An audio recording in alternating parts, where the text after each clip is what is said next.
O presidente da fraternidade passou 3 horas me assediando numa festa sem saber que eu era filha do chefe dele. Apareci na minha primeira festa de fraternidade no primeiro ano e imediatamente esbarrei no Bruno. Para todos os outros lá, Bruno era o presidente da fraternidade, mas eu o conhecia como o estagiário não remunerado que vinha buscando café para meu pai nos últimos 3 meses. Desesperado para conseguir o emprego dos sonhos na firma do meu pai, eu o reconheci, mas ficou imediatamente claro que ele não se lembrava de mim. Bem, olá, disse Bruno me olhando de cima a baixo com um sorriso que provavelmente funcionava com a maioria das calouras. Eu sou Bruno, presidente aqui. Você é definitivamente nova. Eu me lembraria de um rosto como o seu. Ele se aproximou, bloqueando meu caminho para a sala principal. Deixa eu pegar uma bebida para você, te dar o tour VIP. Nem todo mundo recebe a atenção pessoal do presidente. Quando educadamente recusei e tentei passar por ele, seu sorriso vacilou. Sério? Você está me dispensando? Você sabe quem eu sou neste campus? Escapei para a cozinha onde algumas meninas do meu dormitório estavam misturando drinks. 10 minutos depois, Bruno apareceu novamente, desta vez menos amigável. Sabe, eu geralmente não dou segundas chances, mas vou fazer uma exceção. Você é nova, não entende como as coisas funcionam aqui. Ele se enfiou entre mim e minhas amigas. Essas festas acontecem por minha causa. O mínimo que você poderia fazer é ser amigável. Quando disse que estava bem com minhas amigas, ele riu. Essas não são suas amigas. Elas só estão sendo legais porque você é patética e elas sentem pena de você. Minhas colegas de quarto pareceram desconfortáveis, mas não sabiam o que fazer. Quando Bruno continuou, deixa eu explicar algo sobre calouros universitários. Meninas como você, estudiosas, chatas, provavelmente entraram aqui com a ajuda do papai. Vocês imploram para serem convidadas para festas como esta. Isso é literalmente o melhor que sua vida social vai ficar. E você está desperdiçando, rejeitando a mim. Ele se virou para minhas amigas. Vocês podem ir. Ela está bem comigo. Elas hesitaram, mas eventualmente se afastaram, me deixando presa contra o balcão. Consegui escapar para o quintal, onde pessoas estavam jogando beer pong. 20 minutos de paz terminaram quando Bruno me encontrou conversando com um cara da minha aula de economia. Cara, você não quer desperdiçar seu tempo aqui? Bruno disse a ele, jogando o braço nos ombros do cara. Ela é uma daquelas meninas que acham que estão se guardando para alguém especial. Provavelmente tem um anel de pureza no quarto do dormitório. O cara pareceu confuso, mas Bruno conduziu para longe. Confia em mim, estou te fazendo um favor. Ela é do tipo que choraria durante o primeiro beijo. Agora eu estava sozinha perto da fogueira e Bruno se sentou ao meu lado. Você não é muito inteligente, é? Eu comando esta cena social e estou prestes a conseguir um emprego na maior firma do estado. E você é o quê? Alguma caloura qualquer que nem sabe se vestir para uma festa? Ele tocou o meu cardigan. Sua mãe escolheu isso? Você parece que vai para um encontro da igreja. Levantei para sair, mas ele me seguiu para dentro, agarrando meu pulso quando tentei ir para a porta.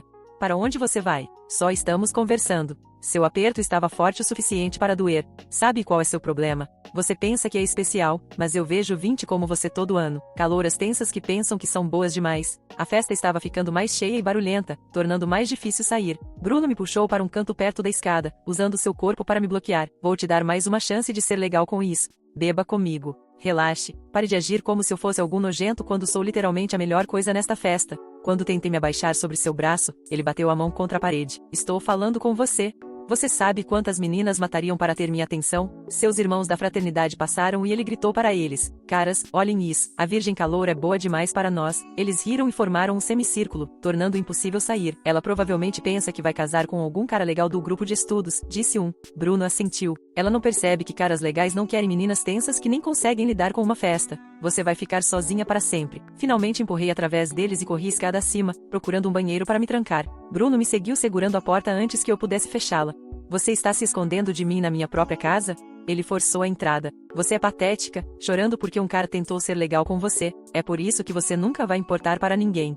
Você é fraca, chata e provavelmente só está aqui porque seu papai doou dinheiro. Ele arrancou meu telefone da minha mão. Para quem você vai ligar? Segurança do campus? Eles trabalham para nós durante as festas. Quando comecei realmente a chorar, ele riu e abriu a porta, me empurrando para o corredor, onde todos podiam ver. Olhem todos, é hora da iniciação de calouro. Ele de repente derramou sua cerveja sobre minha cabeça, o líquido frio me fazendo ofegar. Pronto, agora você tem uma desculpa para ir embora. Corra para casa, para seu quarto individual e seus bichinhos de pelúcia. A cerveja escorreu nos meus olhos. Bruno ficou sobre mim enquanto eu sentei no chão. Por que você não liga para mamãe e papai te buscarem? Tenho certeza que eles estão acostumados a salvar a filha fracassada deles. Olhei para ele através das lágrimas e percebi que essa era na verdade uma ótima ideia. Peguei meu telefone, limpei a cerveja da tela e disquei o número do meu pai, colocando no viva voz. Pai, você pode me buscar? Estou numa festa com Bruno, seu estagiário. Bruno, ele acabou de derramar cerveja em mim. Bruno congelou. A voz do meu pai veio através do alto-falante, alta e clara, perguntando se ele deveria vir me buscar agora mesmo. Todo o corredor ficou completamente silencioso quando todos ouviram ele dizer o nome do Bruno e chamá-lo de seu estagiário. O rosto do Bruno ficou branco como papel enquanto ele olhava para meu telefone como se pudesse mordê-lo. Disse ao pai, sim, por favor, vem me buscar, e pedi para ele ficar na linha até chegar aqui. Minha voz estava tremendo, mas garanti que todos me ouvissem claramente. Bruno começou a se afastar de mim, sua boca abrindo e fechando, mas nenhuma palavra saindo. A multidão no corredor começou a sussurrar e pegar seus telefones para gravar o que estava acontecendo. Pessoas estavam apontando para Bruno e ouvi alguém dizer que sua carreira acabou antes mesmo de começar. Os irmãos de fraternidade do Bruno pareciam totalmente confusos sobre por que seu presidente de repente parecia tão assustado. Carolina empurrou através da multidão e correu até mim, me ajudando a levantar do chão. Ela olhou minhas roupas encharcadas de cerveja e viu as marcas vermelhas no meu pulso, onde Bruno tinha me agarrado. Sem dizer nada, ela ficou bem entre mim e Bruno, impedindo ele de chegar mais perto. A voz do pai veio através do telefone, dizendo que já estava no carro e chegaria em 15 minutos. Ele perguntou se a segurança do campus estava lá e quando disse que não, ele disse que ligaria para eles enquanto dirigia. Podia ouvir ele discando outro número no fundo. Bruno finalmente achou sua voz e começou a se mover em direção a mim, dizendo que deveríamos conversar sobre isso em particular e resolver as coisas. Carolina disse para ele se afastar numa voz alta o suficiente para todos ouvirem. Mais estudantes se moveram ao nosso redor, formando uma parede protetora entre Bruno e eu. Alguém na multidão gritou que a carreira do Bruno na firma estava definitivamente acabada. Agora, dois dos irmãos de fraternidade do Bruno agarraram seus braços e tentaram puxá-lo para longe, dizendo que ele precisava sair antes que isso ficasse pior. Mas Bruno só ficou lá congelado, me encarando, como se estivesse vendo todo o seu futuro desmoronar. Um de seus irmãos perguntou o que estava acontecendo e por que Bruno parecia tão assustado, mas Bruno nem conseguiu responder. O cara só ficou me olhando com a boca aberta. Dentro de minutos, houve passos pesados na escada e Rafael da segurança do campus apareceu no corredor. Pai deve ter dado o endereço exato porque Rafael veio direto para mim. Ele olhou minhas roupas molhadas e imediatamente perguntou se eu precisava de atenção médica para meu pulso. Mostrei as marcas vermelhas e ele tirou fotos com seu telefone enquanto perguntava se Bruno tinha feito isso. Assenti e mantive o telefone no viva voz para que pai pudesse ouvir tudo o que estava acontecendo. Comecei a contar para Rafael sobre as 3 horas de assédio, garantindo que ele anotasse cada detalhe. Como Bruno tinha me seguido pela festa, bloqueou meu caminho, agarrou meu pulso e então derramou cerveja em mim. Bruno tentou interromper e dar sua versão dos eventos, mas Rafael levantou a mão e disse para ele esperar sua vez. Mais oficiais de segurança do campus chegaram junto com 2 policiais do campus que começaram a tomar depoimentos de pessoas no corredor. Vários estudantes se apresentaram imediatamente para dizer que viram Bruno derramar a cerveja em mim. Uma menina do meu dormitório disse que ouviu Bruno me chamando de patética e dizendo coisas horríveis. Um cara disse que viu Bruno agarrar meu pulso quando tentei sair mais cedo. Os oficiais estavam anotando tudo enquanto Bruno ficava lá, parecendo cada vez menor. Seus irmãos de fraternidade tinham todos desaparecido agora, não querendo ser conectados ao que estava prestes a acontecer com ele.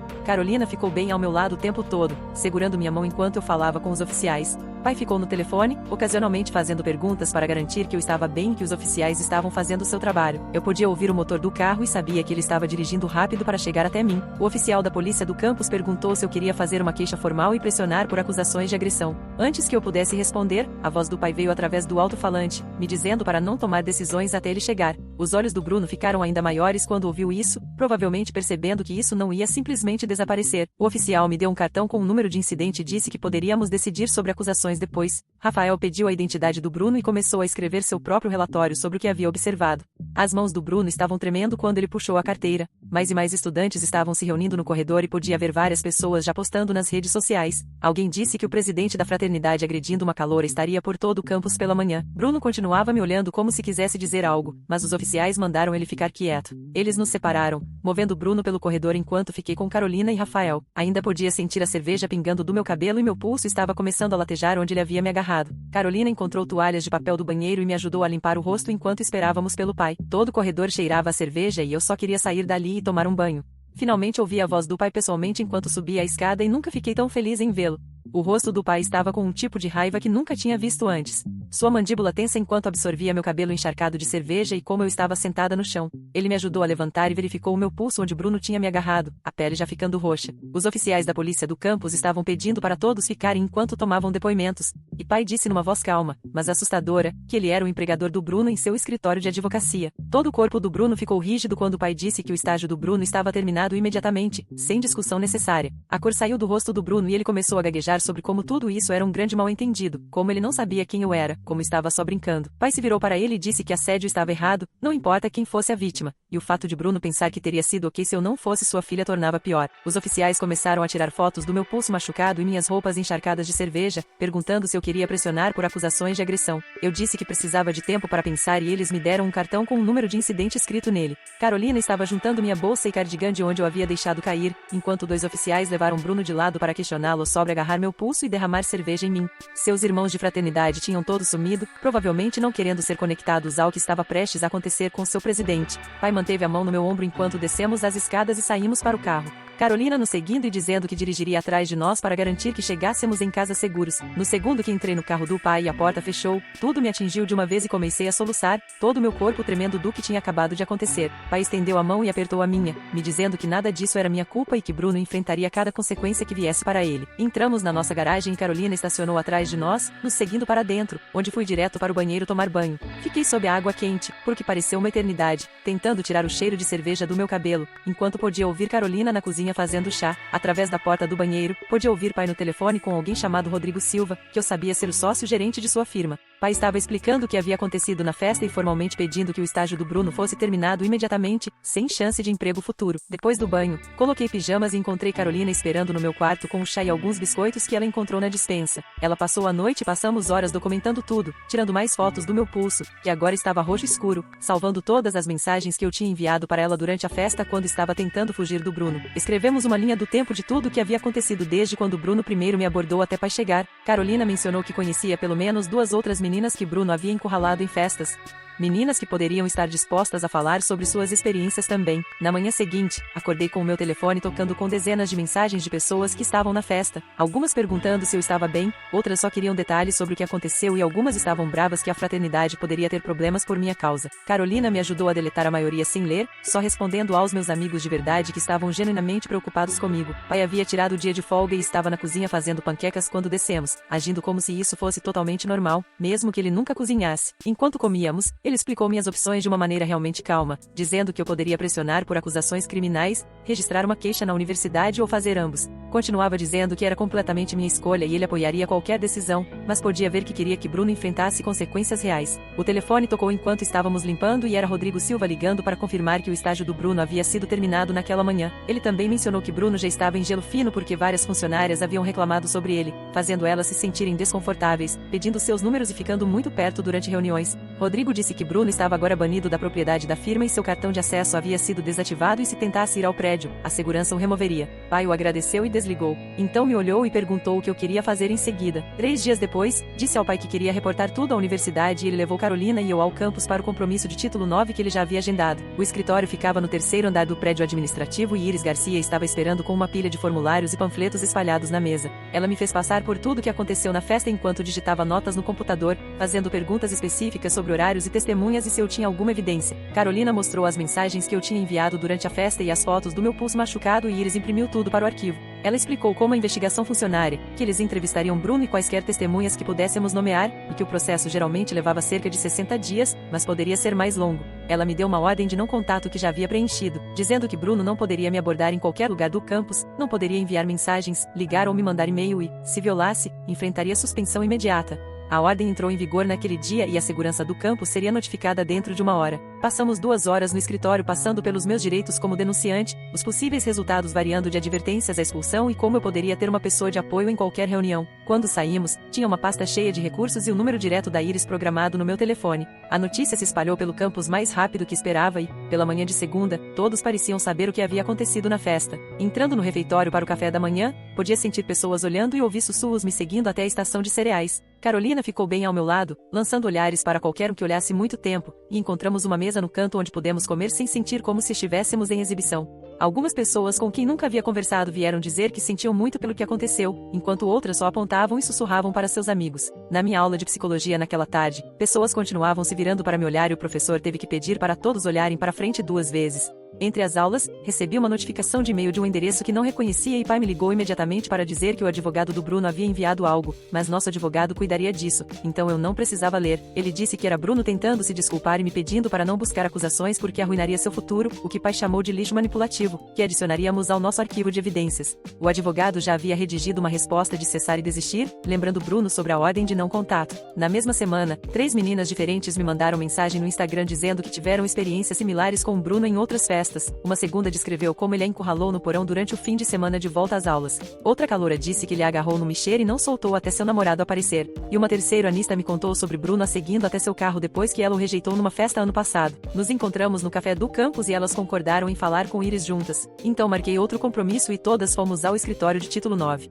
Iris tomou cada um de seus depoimentos separadamente enquanto o resto de nós esperávamos no saguão. E quando ela saiu após a última entrevista, disse que isso estabelecia um padrão claro de comportamento predatório que fortaleceria a investigação. A fraternidade foi puxada para uma revisão de emergência pela Vida Grega 2 dias depois das outras meninas se apresentarem e tiveram que suspender todos os eventos sociais enquanto a investigação acontecia. Isso deixou muitos dos irmãos bravos e alguns deles começaram a postar nas redes sociais sobre como uma pessoa estava arruinando todo o semestre deles, embora não usassem meu nome diretamente. Carolina fez capturas de tela de tudo antes que pudessem deletar, adicionando ao nosso crescente arquivo de evidências. Comecei a ter pesadelos sobre a festa e não conseguia me concentrar durante as aulas. Então, Carolina me levou ao centro de aconselhamento e esperou enquanto tive meu primeiro compromisso com Gabriela Dias. Gabriela me fez descrever o que aconteceu e então explicou que congelar quando Bruno me agarrou era uma resposta de trauma completamente normal, que meu cérebro estava tentando me proteger, desligando ao invés de lutar. Ela me ensinou alguns exercícios de respiração para quando me sentisse ansiosa e agendou sessões semanais para trabalhar tudo. 2 semanas depois que registrei o relatório, Iris ligou para dizer que o painel havia chegado a uma decisão após revisar todas as evidências e depoimentos de testemunhas.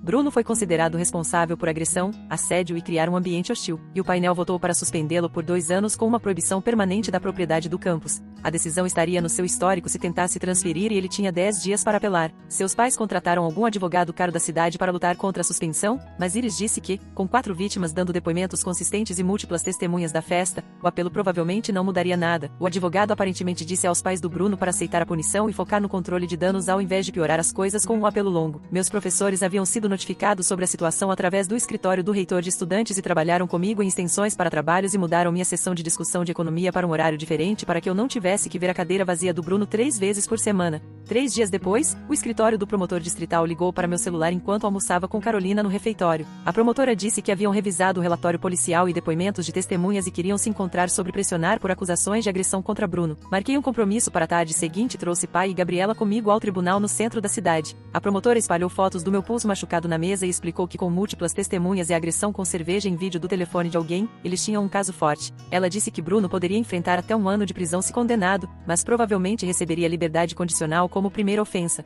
Assinei a papelada para seguir com as acusações enquanto o pai apertava meu ombro. Enquanto isso, Carolina havia estado ocupada organizando o que ela chamava de meu esquadrão de proteção, recrutando 8 meninas do nosso dormitório que começaram a andar comigo para cada aula. Elas apareciam na minha porta toda manhã e nos movíamos pelo campus como um grupo, me fazendo sentir segura pela primeira vez desde a festa. Nas refeições, elas me cercavam na nossa mesa usual, criando uma zona de proteção de olhares e sussurros. Uma delas até começou a sentar ao meu lado nas minhas aulas grandes, tomando notas quando minhas mãos tremiam demais para escrever. A prisão aconteceu numa terça de manhã quando Bruno apareceu na casa dos pais para as férias de primavera. A polícia bateu na porta às 7 da manhã com um mandado e o levaram à delegacia algemado, enquanto vizinhos assistiam de suas garagens. Sua foto da ficha criminal apareceu no site de notícias local até o meio-dia, mostrando ele num macacão laranja com olheiras. Ele pagou fiança naquela tarde, mas o juiz estabeleceu condições rígidas, incluindo ficar a 500 metros do campus e ter 0 contato comigo direta ou indiretamente. A casa da fraternidade foi fechada 2 semanas após sua prisão, quando a investigação da Vida Grega encontrou evidências de trote, consumo de álcool por menores e múltiplos incidentes de agressão não reportados ao longo de 3 anos. O capítulo nacional retirou sua carta imediatamente e a universidade deu aos irmãos 30 dias para se mudar. O nome do Bruno apareceu em cada artigo como o presidente que destruiu uma fraternidade de 90 anos através de suas ações. Alguns de seus ex-irmãos começaram a entrar em contato através do Instagram e e-mail para se desculpar por não tê-lo parado naquela noite. Um cara me encontrou na biblioteca e admitiu que todos sabiam que Bruno ficava agressivo com meninas quando bebia, mas ninguém queria desafiá-lo porque ele controlava suas vidas sociais. Outro enviou uma longa mensagem sobre como assistir Bruno derramar cerveja em mim o fez perceber que havia sido covarde por 3 anos. Pai convocou uma reunião de emergência na firma na segunda após a prisão do Bruno e implementou novas políticas para todos os estagiários e funcionários. Verificações de antecedentes se tornaram obrigatórias, incluindo revisões de redes sociais e ligações de referência para empregadores anteriores. Ele também trouxe consultores para conduzir sessões de treinamento sobre assédio que todos tinham que participar, até mesmo os sócios seniores. Ele me disse depois que Bruno havia lhe ensinado uma lição cara sobre a importância de realmente conhecer quem você está trazendo para a sua empresa. A audiência preliminar aconteceu 6 semanas após eu ter pressionado por acusações, num pequeno tribunal no centro da cidade, com painéis de madeira e bancos desconfortáveis. O advogado do Bruno tentou pintar a coisa toda como comportamento universitário típico que saiu de proporção. Ele continuava usando frases como erro juvenil em ambiente de festa, enquanto eu sentava lá com Carolina segurando minha mão. A juíza, uma mulher na casa dos 60 com cabelo grisalho puxado para trás, olhou as fotos do meu pulso e assistiu o vídeo da agressão com cerveja 2 vezes. Ela disse que havia visto muitas festas universitárias em sua carreira e nenhuma delas dava a alguém o direito de fisicamente conter e humilhar outra pessoa. Quando o semestre de primavera começou, Carolina e eu nos mudamos para um dormitório diferente no lado oposto do campus da antiga Casa da Fraternidade. Nossas novas colegas de corredor haviam ouvido sobre o que aconteceu e imediatamente nos adotaram no grupo. Elas tinham todo um sistema de se verificar através de um chat em grupo e ninguém ia à festa sozinha. Nossa Ra era uma quarto-anista que havia passado por algo similar no primeiro ano e ela fez nosso andar um espaço seguro onde podíamos falar sobre qualquer coisa. 3 meses após a prisão, o advogado do Bruno contatou o meu sobre um acordo para evitar julgamento. Ele se declararia culpado de agressão e contravenção, em troca de 2 anos de liberdade condicional, 200 horas de serviço comunitário e aconselhamento obrigatório para controle da raiva. Ele também teve que pagar todas minhas contas médicas da lesão no pulso e sessões de terapia, que chegaram a quase R$ 8.000. O juiz aprovou o acordo e não tive que testemunhar no julgamento, o que Gabriela disse que ajudaria meu processo de cura. A universidade usou o nosso caso como catalisador para grandes mudanças nas políticas da vida grega e requisitos de treinamento. Aqui está a parte final da história, limpa e formatada. Eles criaram algo chamado a Iniciativa de Segurança em Festas, que todas as organizações gregas tinham que participar antes de hospedar qualquer evento social. Cobria consentimento, intervenção de espectador e as consequências de assédio com exemplos reais de casos recentes. Elas perguntaram se poderiam usar minha história anonimamente nos materiais de treinamento e concordei, porque talvez impedisse outro Bruno de pensar que poderia se safar. Carolina começou a me arrastar para pequenas reuniões no nosso novo dormitório. Apenas 5 ou 6 pessoas assistindo filmes na sala comum. No início, ela ficava ao meu lado o tempo todo e tínhamos esse sistema onde eu bateria 2 vezes no joelho dela se precisasse sair. A primeira festa que fomos após tudo foi uma coisa de aniversário para alguém do nosso andar e Carolina trouxe 3 outras meninas do nosso corredor conosco. Todas ficamos juntas perto da cozinha e, quando um cara que não conhecia tentou me encurralar perto das bebidas, Carolina apareceu do nada e me puxou para olhar algo no telefone dela. Todo o nosso grupo de amigas agora tinha palavras código. Se alguém mandasse uma pizza no chat do grupo, significava me vir buscar imediatamente. Fui à terapia toda segunda no centro de saúde do campus e Gabriela tinha essa maneira de me fazer falar sobre tudo sem me sentir analisada. 6 meses após a festa, finalmente consegui dormir a noite toda sem acordar em pânico. Gabriela me mostrou meus formulários de entrada de quando comecei e a diferença era chocante. Todos aqueles sintomas que marquei como severos agora eram leves ou completamente desaparecidos. Ela disse que falar sobre o que aconteceu havia ajudado mais que anos de terapia poderiam ter de outra forma, porque eu havia retomado o controle. Soube sobre Bruno através da rede de fofocas do campus, quando alguém mencionou ver seu nome numa solicitação de transferência no escritório do registrador. A amiga da Carolina, que trabalhava em admissões, disse que ele havia se candidatado a 3 outras escolas no estado, mas todas o rejeitaram após verificar seu registro disciplinar. Seu LinkedIn desapareceu um dia e esse cara da sua antiga fraternidade me disse no café que Bruno estava trabalhando numa loja de eletrônicos perto da casa dos pais. O mesmo cara disse que Bruno havia tentado terminar seu diploma online através de algum programa duvidoso que mal contava como credenciado. Aí começou a me ligar todo domingo à noite para saber como estava. Conversas reais, não apenas as rápidas conversas sobre como vai a escola que costumávamos ter. Ele perguntava sobre minhas aulas e amigos, mas também sobre como eu estava lidando com tudo, se me sentia segura no campus, se precisava de alguma coisa. Ele também começou a visitar mais frequentemente, levando Carolina e eu para jantar fora e sempre garantindo que eu soubesse que estava orgulhoso de como havia lidado com tudo. Quando via caras me olhando do jeito errado em restaurantes, ficava com aquele olhar protetor, mas nunca dizia nada a menos que eu trouxesse o assunto primeiro. A universidade deu a Carolina um prêmio na cerimônia de fim de ano por ser uma espectadora exemplar e defensora. Ela teve que subir no palco na frente de todos e o reitor falou sobre como suas ações fizeram uma diferença real numa situação séria. Carolina só riu sobre isso depois e disse que estava apenas sendo um ser humano decente,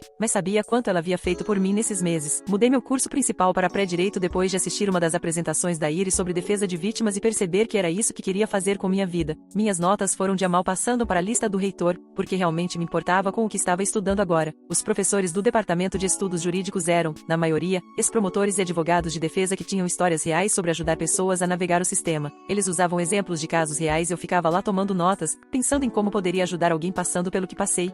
A antiga casa da fraternidade ficou vazia por meses após fecharem, até a universidade anunciar que a converteriam num centro de recursos para mulheres. Eles esvaziaram todo o lugar e o reconstruíram com salas de reunião, biblioteca, escritórios de aconselhamento e espaços de estudo seguros. Na cerimônia de abertura, pediram para eu dizer algumas palavras e falei por talvez 2 minutos sobre quão importante era ter espaços onde mulheres se sentissem protegidas e apoiadas. Ficar naquele mesmo prédio onde tudo havia acontecido, mas vendo transformado em algo positivo, se sentiu como o universo se equilibrando de alguma forma.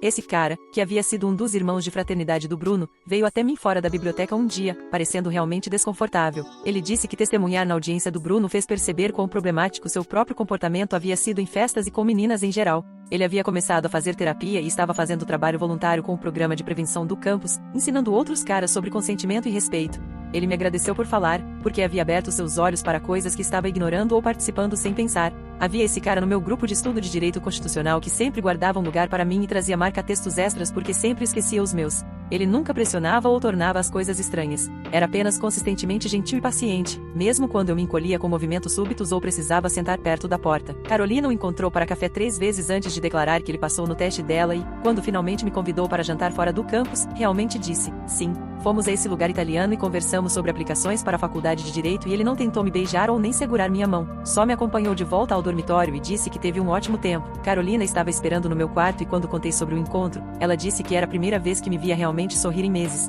Iris me chamou ao escritório numa tarde para perguntar se ela poderia usar meu caso como exemplo em materiais de treinamento para novos coordenadores de título 9 em outras escolas.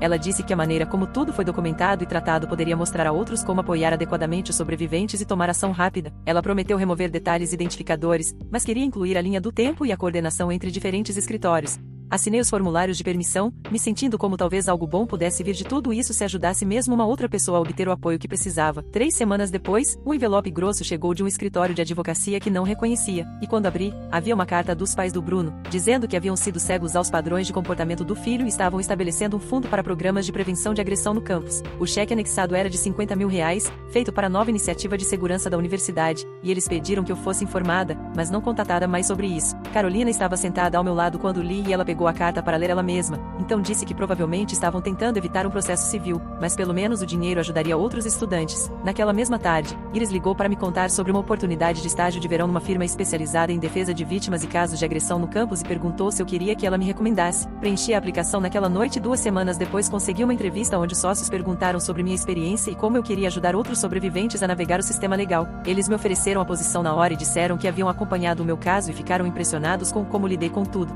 Carolina e eu começamos a procurar apartamentos para o 3º ano e fizemos uma lista de requisitos que incluía fechaduras de segurança, câmeras de segurança, janelas do 1º andar com fechaduras e um prédio com acesso controlado. Passamos 3 fins de semana dirigindo, procurando lugares e cada vez testávamos as fechaduras. Verificávamos as linhas de visão da rua e perguntávamos sobre os outros inquilinos. O proprietário de um lugar riu quando Carolina perguntou sobre tempo de resposta para chamadas policiais, mas só riscamos da nossa lista e continuamos procurando. Finalmente encontramos um lugar a 6 quadras do campus com tudo que queríamos, mas um porteiro que trabalhava à noite e se lembrava de todos que entravam e saíam. Assinar o contrato se sentiu como um grande passo em direção à vida normal e comemoramos com sorvete, mesmo sendo apenas uma terça comum. 2 dias antes do semestre terminar, recebi um e-mail do escritório do presidente da universidade, dizendo que havia sido selecionada para o prêmio de coragem na cerimônia de encerramento. Ficando naquele pódio na frente de centenas de pessoas, mantive curto e apenas disse que coragem não era sobre não ter medo, mas sobre falar mesmo quando você estava aterrorizada. Minhas mãos tremeram o tempo todo, mas consegui passar. E quando sentei, Carolina estava chorando e pai estava gravando tudo no telefone. No último dia, no meu quarto do dormitório, estava empacotando caixas quando encontrei aquele cardigã enfiado no fundo do armário, ainda no saco da lavanderia de quando Carolina o havia levado para limpar meses atrás. Segurei por um minuto, lembrando daquela menina assustada que pensou que um cardigã a manteria segura numa festa, então dobrei cuidadosamente e coloquei na pilha de doação.